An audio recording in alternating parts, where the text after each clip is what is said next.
অনেক মেয়েকে বিয়ে দিয়ে দেয়। আমাকে স্টুডেন্টরা কল দেয় যে ভাই আমাকে বিয়ে দিয়ে দিচ্ছে ফ্যামিলি থেকে, করতে পারতেছি না, চান্স পাই না দেখে আমাকে বিয়ে দিয়ে দিচ্ছে, আমার প্রপোজাল আসতেছে এরকম, বিয়ে আটকাইতে পারতেছি না।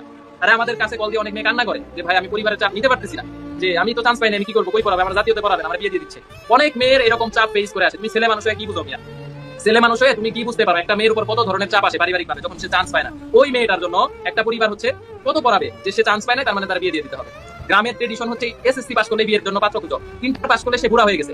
ইন্টার যখন একটা মেয়ে পাস করে, গ্রামের দিকের ট্রেডিশন হচ্ছে তার সে বুড়া হয়ে গেছে, তার আর পড়ানো যাবে না, তাকে বিয়ে দিয়ে দাও, বিয়ে দিয়ে দাও, বিয়ে দিয়ে দাও। এই যে এইখান থেকে একটা মেয়ে স্ট্রাগল করতেছে, এই মেয়ের এই স্ট্রাগলটা তুমি কি মূল্য দিবা? তুমি বলতেছো বেডি মানুষ, বেডি মানুষ। এই মেয়েটা যে স্ট্রাগল করে পাবলিক বিশ্ববিদ্যালয় করে, ছেলে মানুষ এত স্ট্রাগল করে না। একটা বিয়ের প্রেশার, অনেক প্রেশার, ঠিক আছে? বিয়ের প্রেশার অনেক বড় প্রেশার। তো দয়া করে আলাদা না করে এটা হচ্ছে আমরা মনে করি যে চান্স পাওয়া জরুরি। আমি সবার জন্যই আছি ইনশাআল্লাহ, শেষ পর্যন্ত থাকবো।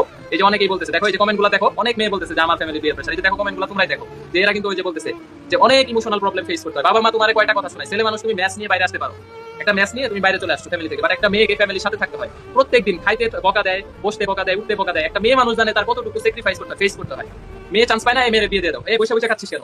পরিবারে শুধু বসে বসে বুঝা হয়ে আসিস, এরকম কথা শুনতে হয়।